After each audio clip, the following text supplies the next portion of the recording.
찾으셨으면 1절에서 6절까지를 함께 교독으로 읽어보겠습니다. 아브라함의 아내 사레는 출산하지 못하였고 그에게 한 여종이 있으니 애굽 사람이요 이름은 하갈이라.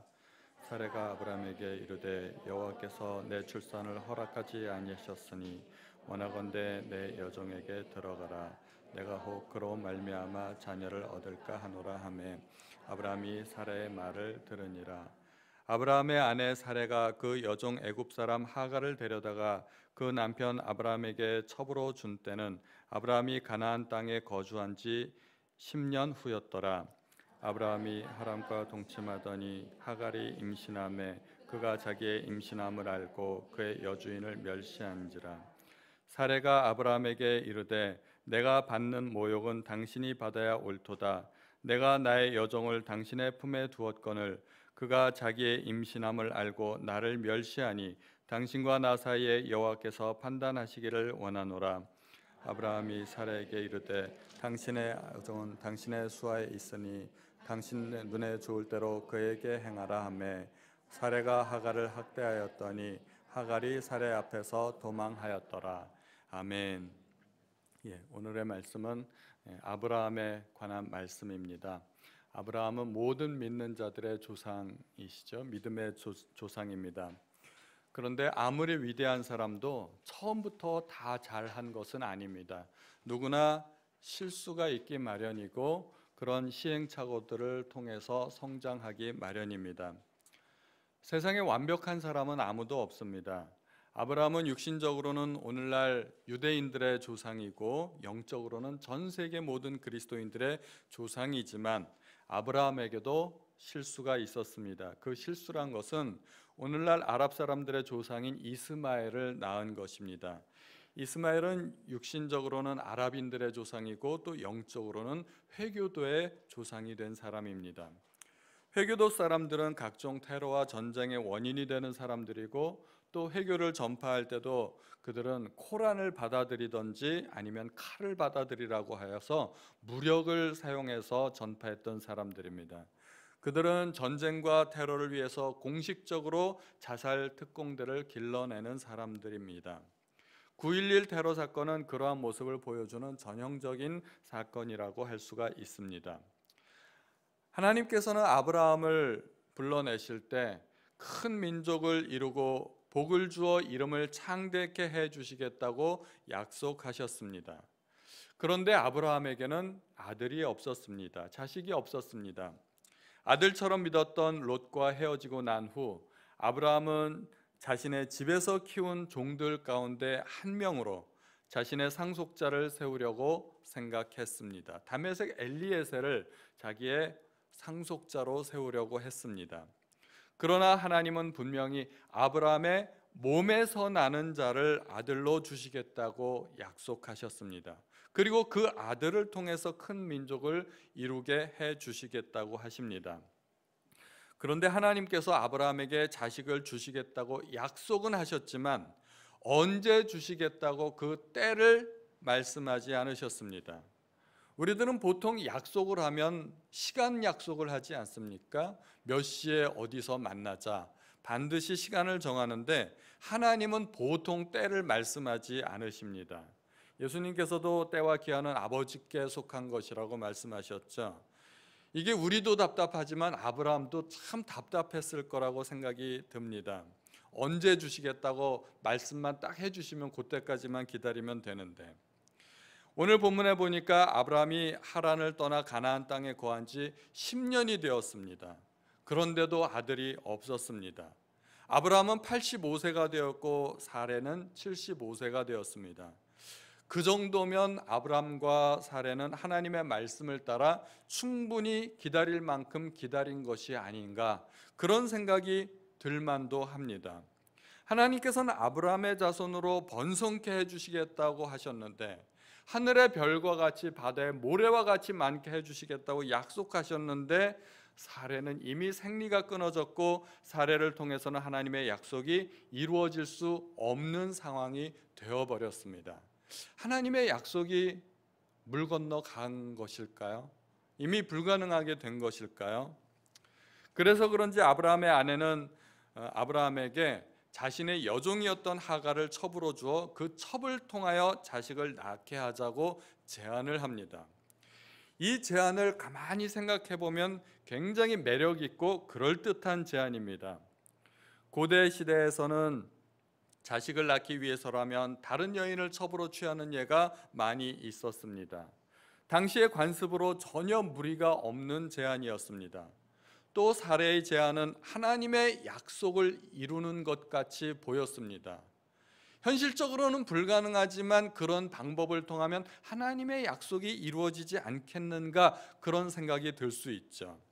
하나님께서는 종이 아닌 아브라함의 씨로 번성케 하리라는 약속을 주셨으니 첩을 통해서라도 아들을 낳기만 하면 그도 아브라함의 씨가 되는 것입니다. 그러니까 당시의 문화적인 관습으로 보나 하나님의 약속으로 보나 사례의 제안은 하나님의 뜻을 이루는 아주 적당하고 기발한 방법처럼 보였던 것입니다. 그래서 결국 아브라함은 하갈을 통해서 아이를 얻게 됩니다. 일단 그들이 원한 대로 되었고 별 문제가 없어 보였습니다. 그런데 문제는 그 아들을 낳고 어떻게 되었느냐 하는 것입니다. 오늘 본문을 통해서 하나님께서 우리에게 주시는 메시지가 몇 가지 있습니다. 첫 번째 메시지는 내 뜻대로 되었다고 해서 성공한 것은 아니라는 것입니다. 내 뜻대로 되었다고 해서 하나님의 뜻도 같이 이루어지는 것은 아니라는 것입니다. 과연 하나님의 뜻이 이루어졌는지 아니면 전혀 다른 결과가 나왔는지 우리가 본문을 살펴보면 금방 알 수 있습니다. 사례의 생각에는 하갈이 아들을 낳고 나면 그 아들을 떡하니 갖다 바치면서 여기 제 아들을 주인님의 아들로 바칩니다 하고 공손하게 나올 줄 알았겠죠. 그런데 예상치 못한 결과들이 나오기 시작했습니다. 사례가 아브라함에게 첩을 준 의도는 2절에 나와 있는 대로 내가 혹 그로 말미암아 자녀를 얻을까 하노라, 이것이 사례의 생각이었습니다. 사례는 여종을 통하여서 아들을 얻으려는 의도가 있었는데 뜻밖의 상황을 만나게 됩니다. 전혀 예기치 못했던 상황입니다. 하갈이 임신을 하자 주인을 멸시하기 시작합니다. 사례는 그 아들이 자기의 아들이 될 것이라 생각했지만 그 생각은 천만의 말씀 만만의 콩떡이란 것입니다. 절대로 그렇게 안 됩니다. 그 아들은 어디까지나 하갈의 아들이었지 사레의 아들이 될 수 없었던 것입니다. 그래서 종에게도 멸시를 받고 아들도 얻지 못했습니다. 아브라함의 입장에서는 어떻게 되었을까요? 아브라함도 아내 사레의 말이 옳다고 생각했고 사레의 말을 들었습니다. 그런데 아브라함에게 있어서도 결과는 똑같았습니다. 아브라함은 아들을 잃었고 신앙도 잃었습니다. 아브라함이 86세에 이스마엘을 낳고 13년 후인 99세 때 하나님께서 다시 나타나십니다. 나타나시자마자 하나님께서는 아브라함에게 나는 전능한 하나님이라 너는 내 앞에 행하여 완전하라고 말씀하십니다. 아브라함이 완전하지 못했기 때문에 하나님께서 책망을 주시는 것입니다. 훗날 아브라함이 하나님의 말씀에 순종하여 이삭을 제물로 바쳤을 때 그는 아들도 얻었고 하나님도 얻었습니다. 인간적인 수단과 방법을 동원하여 무엇인가 얻으려 했을 때 그는 다 잃었습니다. 그러나 그가 오직 하나님의 명령과 약속만을 바라보고 하나님의 말씀에 순종했을 때 그는 원하던 모든 것을 얻었습니다. 그것이 바로 믿음입니다. 만약 우리의 인생이 내가 원하는 대로만 다 된다면 우리의 인생은 어떻게 되었을까요? 수단과 방법을 가리지 않는다면 뜻을 이룰 수도 있을 것입니다. 그러나 그것이 참으로 성공이고 그렇게 사는 것이 행복한 것이라고 말할 수 있을까요? 어떤 고3 담임 선생님이 아이들에게 소원이 무엇이냐고 물었습니다. 그랬더니 한 아이가 손을 번쩍 들면서 이렇게 대답했다고 합니다. 아침 먹고 자고 점심 먹고 자고 저녁 먹고 자는 거요. 얼마나 힘들었으면 그런 대답을 다 했을까요? 힘들었으니까 그런 대답을 했을 거라고 생각이 됩니다. 그런데 만약에 그 아이가 평생을 그렇게 살게 되었다고 하면 그 아이가 정말 행복할까요? 주변에서 그 아이를 성공한 사람으로 그렇게 보아줄 수 있을까요? 절대로 그렇지 않을 겁니다. 인생은 뜻대로 되는 것이 다가 아니라는 것을 알아야 됩니다. 소원을 말할 때 굉장히 조심해야 됩니다. 어떤 백수건달 노총각이 알라딘의 요술램프를 얻었답니다. 이렇게 문지르면 지니가 나오지 않습니까? 램프를 문질렀더니 지니가 나타나서 한 가지 소원만 들어주겠답니다. 보통 램프를 문질르면 지니가 나타나서 세 가지 소원을 들어준다고 하는데 뜻밖의 한 가지 소원만 들어준다고 하니까 당황했어요. 마음속으로 세 가지 소원을 생각하고 있었거든요. 일단 돈이 좀 많았으면 좋겠고, 자기 주변 여자들에게 인기가 좀 있었으면 좋겠고, 노총각이라서 결혼도 했으면 좋겠는데 이 세 가지 소원을 어떻게 한꺼번에 말할 수 있을까 고민하다가 세 가지 소원을 붙여가지고 빨리 말해버리면 되겠다고 그렇게 생각을 했습니다. 그래서 그렇게 빨리 말을 했습니다. 돈, 여자, 결혼! 그렇게 말을 했더니 지니가 소원을 들어주었습니다. 돈, 여자하고 결혼시켜 주었습니다. 미친 여자하고 결혼하게 됐다는 거죠. 그래서 소원을 말할 때 잘 말해야 됩니다. 소원을 엉뚱하게 이야기하면은 소원 성취하고도 낭패를 보는 경우가 있어요. 그러니까 소원대로 된다고 해서 이게 다 행복하고 다 성공하는 것이 아니라는 것입니다. 인생은 항상 내 생각대로 되지 않는다는 것을 우리가 알아야 됩니다. 두 번째로 믿음은 인내하는 것입니다. 사라는 2절에서 여호와께서 내 출산을 허락하지 아니하셨다고 말했습니다. 사라의 말이 옳았을까요? 틀렸을까요? 이거는 옳다고 볼 수도 있고 틀리다고 볼 수도 있습니다. 그것은 기한의 문제입니다. 사라가 말을 했던 딱 그 시점까지, 딱 거기까지만 보면 사라가 옳다고 볼 수도 있었습니다. 거기까지는 하나님께서 출산을 허락하지 아니하셨기 때문입니다. 그런데 하나님의 원래 계획은 아들을 늦게 주시는 것이지 아들을 안 주시는 것이 아니었습니다. 그런데 사라는 하나님께서 아예 아들을 안 주실 것이라고 생각을 했습니다. 내가 여기서 더 기다려봤자 하나님께서는 나를 통해서 아들을 주시지 않으실 거라고 확신했던 것입니다. 그렇게까지 생각을 했다면 사라의 생각은 틀린 것입니다. 그러므로 사라와 아브라함의 실패는 어찌 보면 믿음의 실패라기보다는 인내의 실패라고 보아야 합니다. 믿기는 믿었는데, 어떻게 해서든지 하나님께서 아들을 주실 거라고 믿기는 믿었는데 기다림에서 실패했던 것입니다. 아브라함의 문제는 끝까지 약속의 때를 기다리지 못하고 초조한 나머지 인간적인 수단을 통하여 하나님의 약속을 성취하려고 했던 것입니다. 그러나 결과적으로 이러한 방법은 그에게 아무런 도움이 될 수 없었을 뿐만 아니라 오히려 많은 문제를 야기시키고 말았습니다. 우리가 하나님의 말씀과 약속을 믿으려면 우직하게 믿어야 합니다.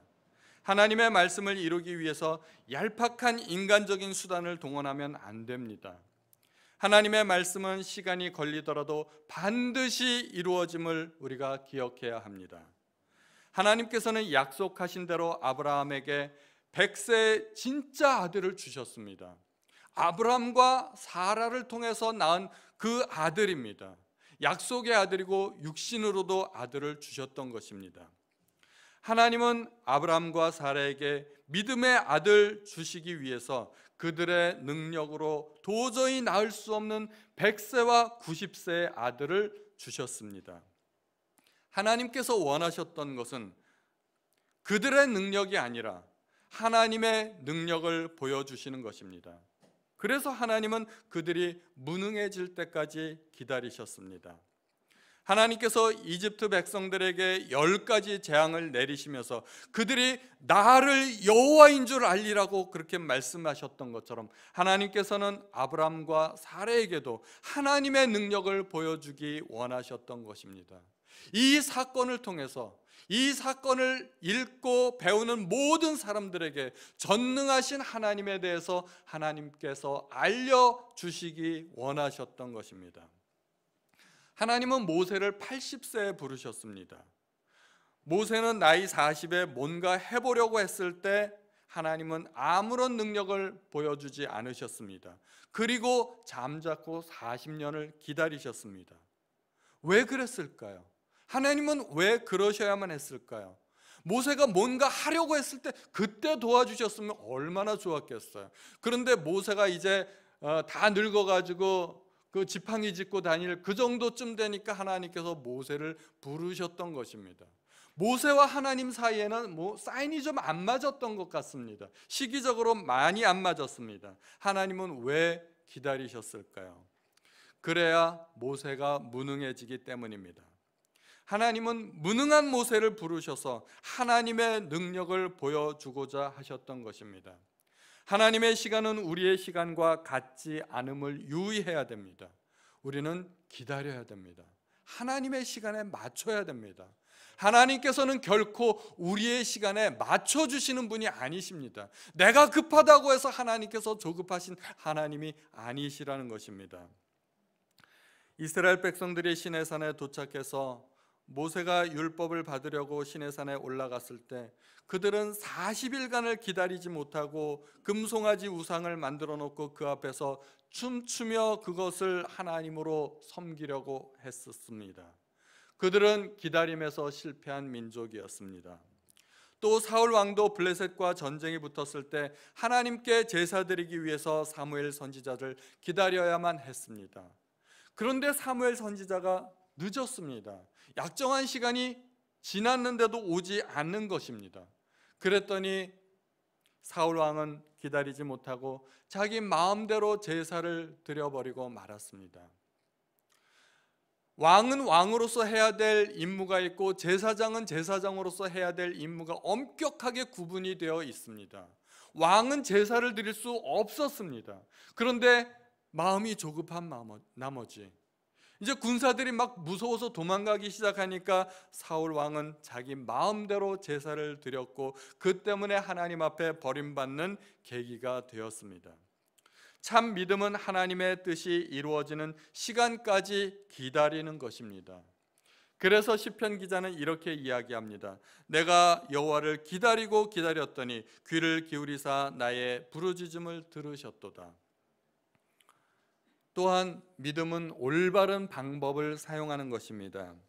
우리 생각에 하나님의 말씀이 이루어지는 것을 굳게 믿더라도 두 가지를 우리가 우기면 안 됩니다.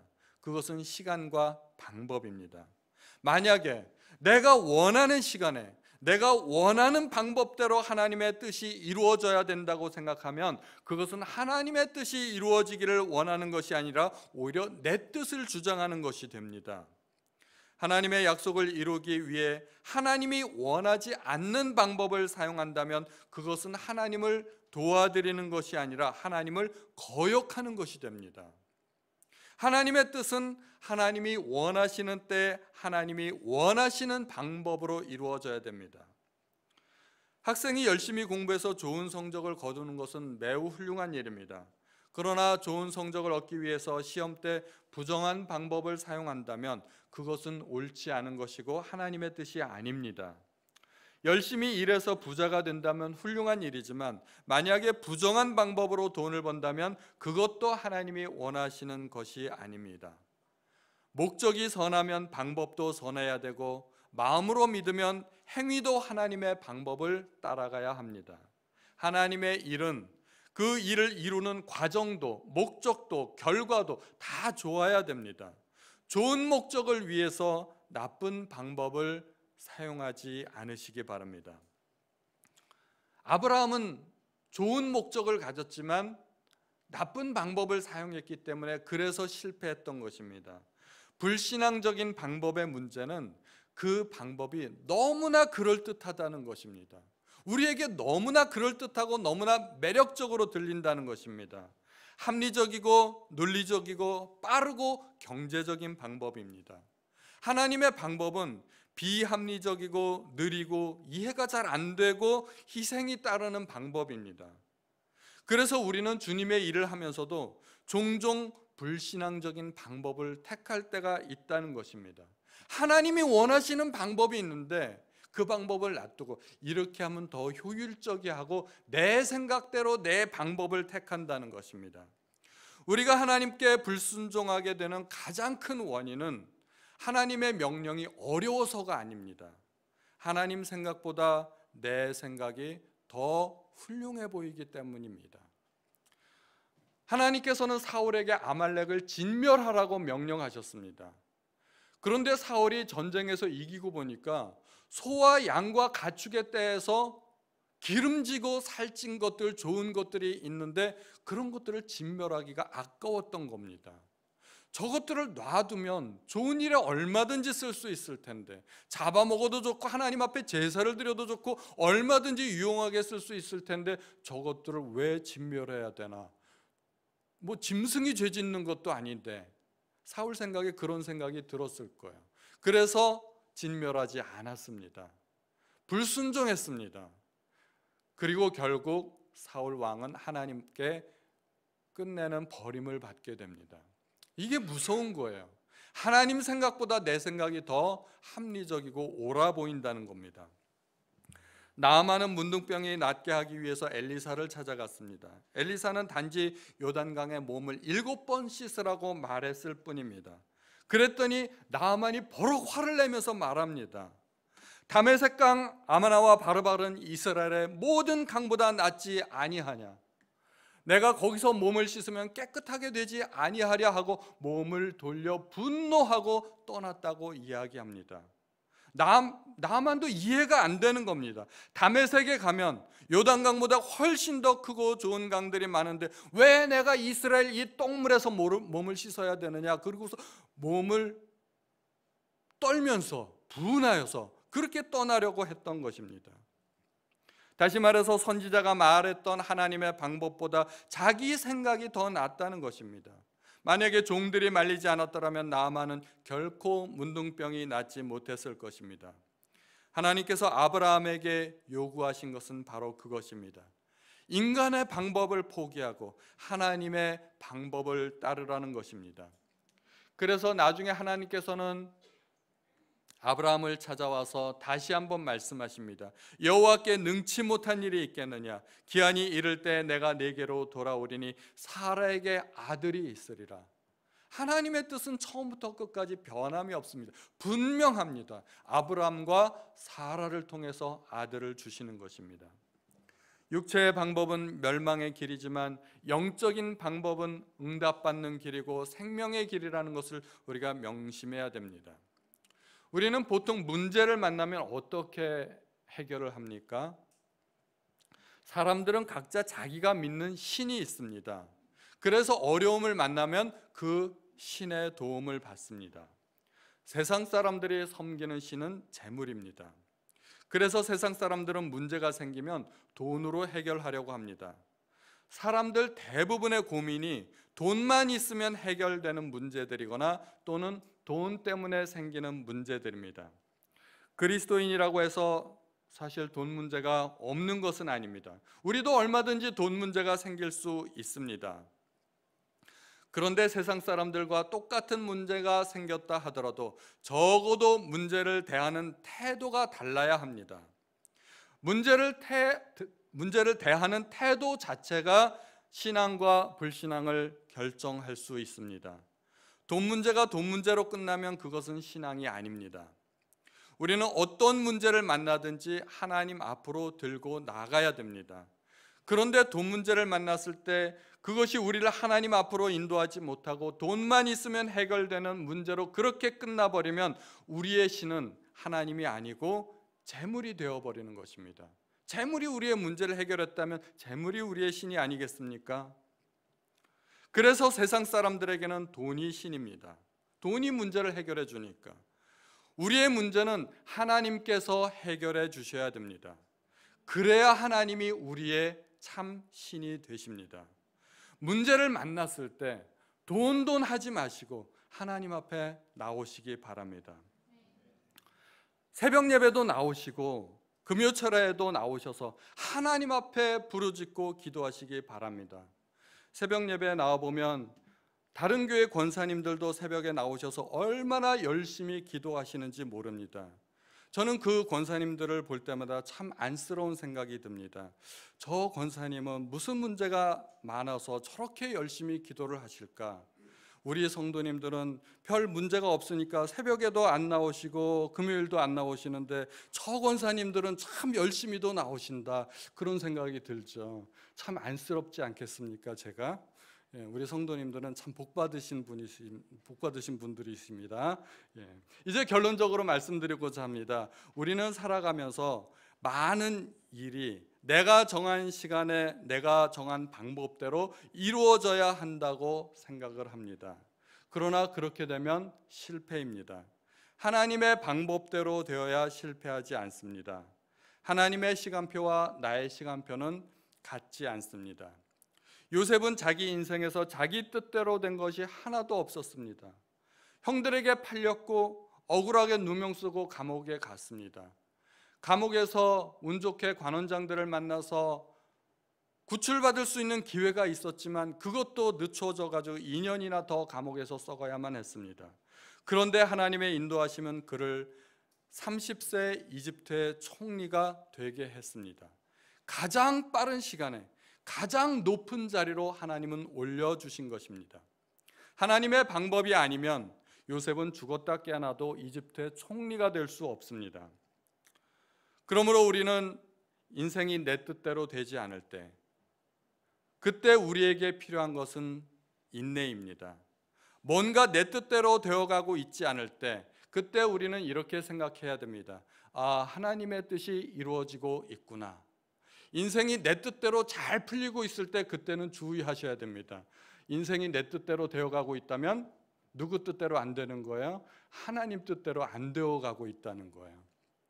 그러니까 인생이 뜻대로 되어가고 있다면 그때는 조심해야 될 때고, 인생이 뜻대로 안 되고 있다면 그때 할렐루야 만세를 부르셔야 됩니다. 하나님의 뜻이 이루어지고 있는 시간입니다. 로마서 8장 25절 말씀을 우리 같이 한번 읽어볼까요? 시작. 만일 우리가 보지 못하는 것을 바라면 참음으로 기다릴지니라. 아멘. 우리가 바라는 것들은 보이지 않는 것들입니다. 지금 눈앞에 없는 것들입니다. 어떻게 해야 될까요? 참음으로 기다려야 됩니다. 하나님께서는 종종 내 믿음의 분량에 넘어서는 것들을 요구하십니다. 아브라함의 경우 기다릴 수 있는 인내의 한계는 10년이었습니다. 그러나 하나님께서 실제로 이삭을 주신 것은 아브라함을 부르신 후 25년이 지나서였습니다. 10년짜리 믿음의 사람에게 25년 믿음을 요구하셨으니 아브라함은 실패할 수밖에 없었습니다.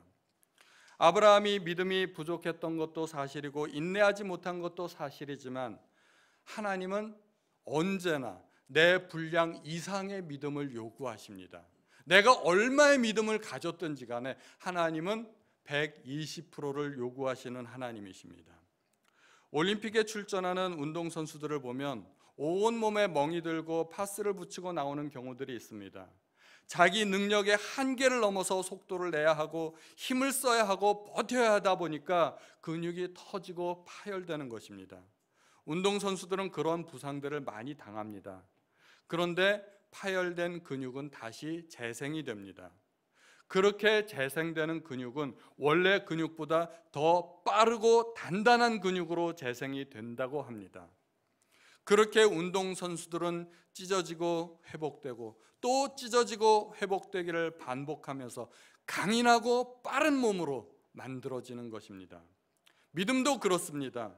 하나님께서 요구하시는 믿음에 비하면 우리의 믿음의 분량은 턱없이 부족합니다. 그러다가 믿음의 한계를 넘어서면 터져버리고 맙니다. 100리터짜리 쓰레기 봉투에 조금 더 담으려고 한 120리터 정도 담으면 어떻게 됩니까? 억지로 집어넣고 밟아서 묶으려고 하다 보면 봉투가 터져버립니다.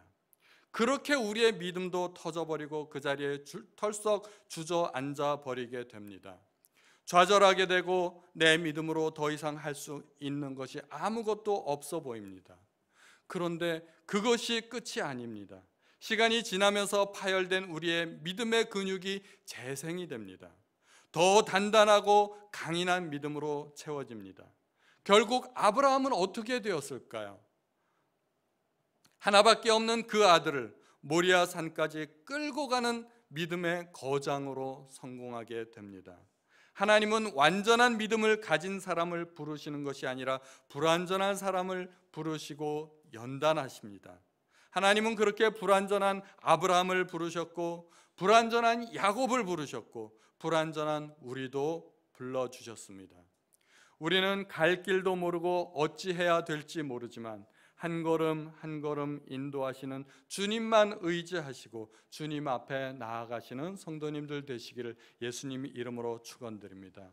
우리 찬송가 375장 나는 갈 길 모르니 주여 인도하소서, 어디 가야 좋을지 나를 인도하소서, 어디 가야 좋을지 나를 인도하소서 함께 찬양하시겠습니다.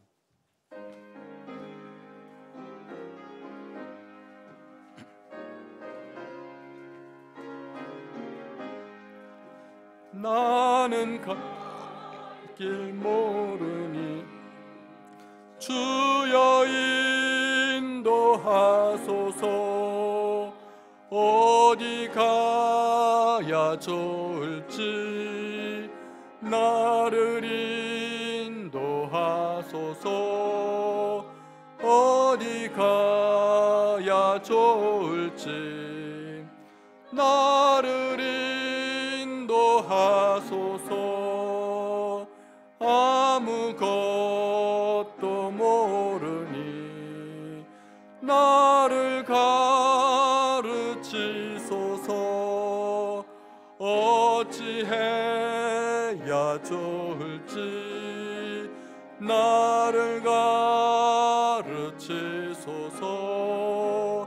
어찌해야 좋을지 나를 가르치소서.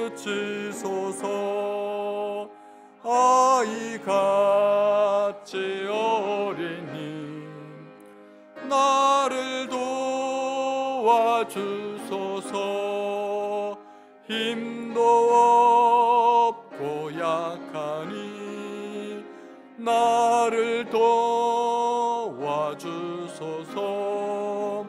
힘도 없고 약하니 나를 도와주소서. 마음 심히 슬프니 나를 위로하소서, 의지 없이 다니니 나를 위로하소서, 의지 없이 다니니 나를 위로하소서.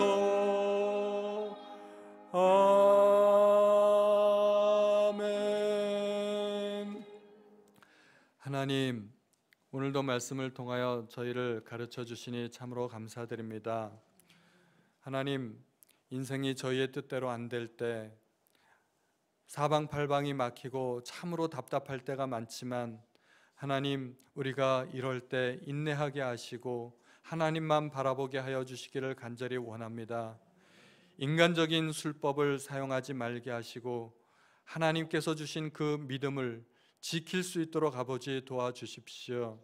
우리의 믿음은 연약하지만 하나님, 때로는 우리의 믿음에 있어서 실패할 때도 많지만 그러나 포기하지 않고 하나님만 바라보면서 하나님 앞에 나아갈 수 있도록 도와주옵소서. 문제를 만났을 때 그 문제를 가지고 하나님 앞에 나아가고 하나님의 뜻이 무엇인지, 하나님의 방법은 무엇인지, 하나님, 우리가 하나님 앞에 나아가는 모든 성도님들 다 될 수 있도록 아버지 도와주옵소서. 모든 말씀 감사드리며 우리 주 예수님의 이름으로 기도하였습니다. 아멘.